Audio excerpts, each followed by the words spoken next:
आजादी की लड़ाई में जहां एक तरफ सत्य और अहिंसा के पुजारी महात्मा गांधी की अहम भूमिका थी, वहीं दूसरी तरफ हिंसा और क्रांति की मिसाल लिए हुए क्रांतिकारी नेता सुभाष चंद्र बोस की भी अहम भूमिका थी। नमस्कार, मैं अनुपम आलोक और आप देख रहे हैं अनुपम ज्ञान।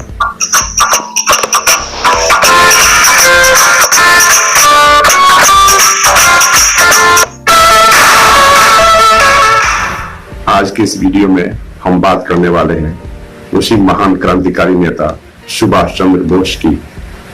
तो मेरे वीडियो में अंत तक बने रहे और हाँ, आपसे आग्रह है कि अभी तक मेरे चैनल अनुपम ज्ञान को सब्सक्राइब नहीं किए हो तो कृपया सब्सक्राइब कर बेल आइकन का बस दबा दे, जिससे इसी तरह के ज्ञानवर्धक और मनोरंजक वीडियो हमेशा आपको मिलता रहे। तो चलिए शुरू करते हैं सुभाष चंद्र बोस की अमर गाथा। नेताजी सुभाष चंद्र बोस का जन्म 23 जनवरी 1897 को उड़ीसा में कटक के एक संपन्न बंगाली परिवार में हुआ था।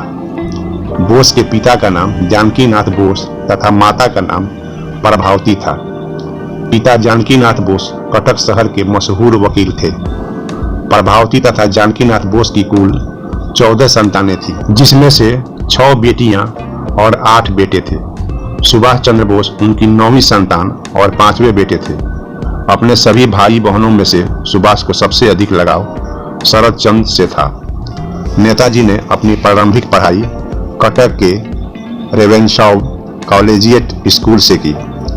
उसके बाद उनकी उच्च शिक्षा कोलकाता के प्रेसिडेंसी कॉलेज और स्कॉटिश चर्च कॉलेज में हुई। वे प्रशासनिक सेवा की तैयारी के लिए इंग्लैंड के कैम्ब्रिज विश्वविद्यालय चले गए। अंग्रेजी शासनकाल में भारतीयों के लिए सिविल सर्विस में जाना बहुत ही कठिन था, किंतु उन्होंने सिविल सर्विस की परीक्षा में 4था स्थान प्राप्त किया। सन 1921 में भारत में बढ़ती राजनीतिक गतिविधियों का समाचार पाकर बोस ने सिविल सर्विस की नौकरी छोड़ दी और भारतीय राष्ट्रीय कांग्रेस के साथ जुड़ गए। सुभाष चंद्र बोस महात्मा गांधी के अहिंसा के विचारों से सहमत नहीं थे। वास्तव में महात्मा गांधी उदार दल के नेतृत्व करते थे, वहीं सुभाष चंद्र बोस जोशीले क्रांतिकारी दल के प्रिय थे। गांधी जी और बोस के विचार भिन्न भिन्न थे, लेकिन वे यह अच्छी तरह जानते थे कि दोनों का मकसद एक है, यानी देश की आजादी। सबसे पहले गांधी जी को राष्ट्रपिता कहकर नेताजी ने ही संबोधित किया था।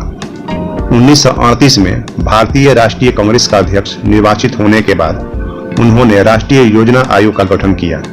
यह नीति गांधीवादी आर्थिक विचारों के अनुकूल नहीं थी। 1939 में बोस पुनः एक बार गांधीवादी प्रतिद्वंदी को हराकर विजयी हुए। गांधी जी ने इसे अपनी हार के रूप में ले लिया। उनके अध्यक्ष चुने जाने पर गांधी जी ने कहा कि बोस की जीत मेरी हार है, और ऐसा लगने लगा कि वह कांग्रेस वर्किंग कमेटी से त्यागपत्र दे देंगे। गांधी जी के विरोध के चलते इस विद्रोही अध्यक्ष ने त्यागपत्र देने की आवश्यकता महसूस की। गांधी जी के लगातार विरोध को देखते हुए उन्होंने स्वयं कांग्रेस छोड़ दी। इसी बीच दूसरा विश्व युद्ध छिड़ गया।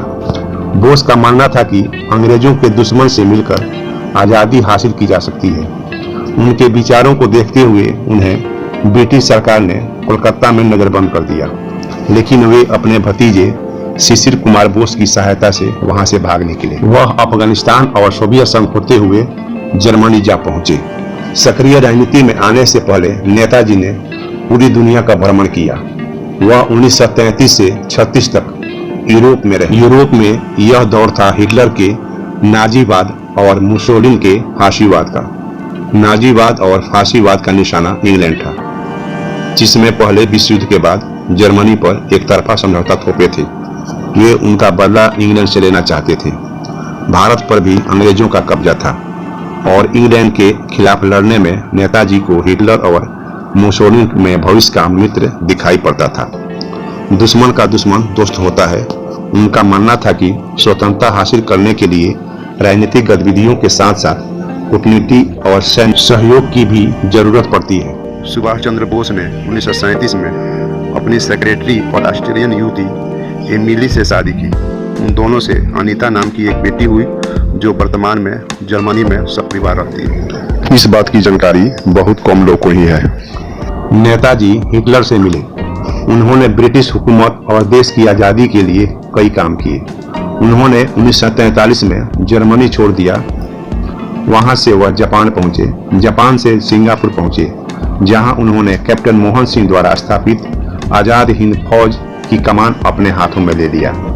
उस वक्त रास बिहारी बोस आजाद हिंद फौज के नेता थे। उन्होंने आजाद हिंद फौज का पुनर्गठन किया। महिलाओं के लिए रानी झांसी रेजिमेंट को भी गठन किया, जिसकी कैप्टन लक्ष्मी सहगल बनी। नेताजी के नाम से प्रसिद्ध सुभाष चंद्र ने सशक्त क्रांति द्वारा भारत को स्वतंत्र कराने के उद्देश्य से 21 अक्टूबर 1943 को आजाद हिंद सरकार की स्थापना की तथा आजाद हिंद फौज का गठन किया। इस संगठन के प्रतीक चिन्ह पर एक झंडे पर दहाड़ते हुए बाघ का चित्र बना होता था। नेताजी ने अपनी आजाद हिंद फौज के साथ 4 जुलाई 1944 को बर्मा पहुंचे। यहीं पर उन्होंने अपना प्रसिद्ध नारा "तुम मुझे खून दो, मैं तुम्हें आजादी दूंगा" दिया। 18 अगस्त 1945 को टोक्यो जाते समय ताइवान के पास नेताजी की मौत हवाई दुर्घटना में हो गई, लेकिन शव नहीं मिलने के कारण उनका मौत एक रहस्यमय बना हुआ है। आज भी उनके मौत पर विवाद बना हुआ है। खैर, जो भी हो, वे आज प्रत्येक भारतीयों के मानस पटल पर अपनी अमरत्व की छाप छोड़ गए हैं। उनके जाने के 2 वर्ष के बाद यानी 15 अगस्त 1947 को भी अंग्रेजों को भी भारत से जाना पड़ा। आज पूरा देश उनके कृत्यों के गुणगान करता है। जय हिंद, जय भारत, जय सुभाष चंद्र बोस। तो दोस्तों, सुभाष चंद्र बोस पर यह वीडियो आपको कैसा लगा? अगर अच्छा लगा तो कमेंट करें, लाइक करें और आगे भी शेयर करें। धन्यवाद।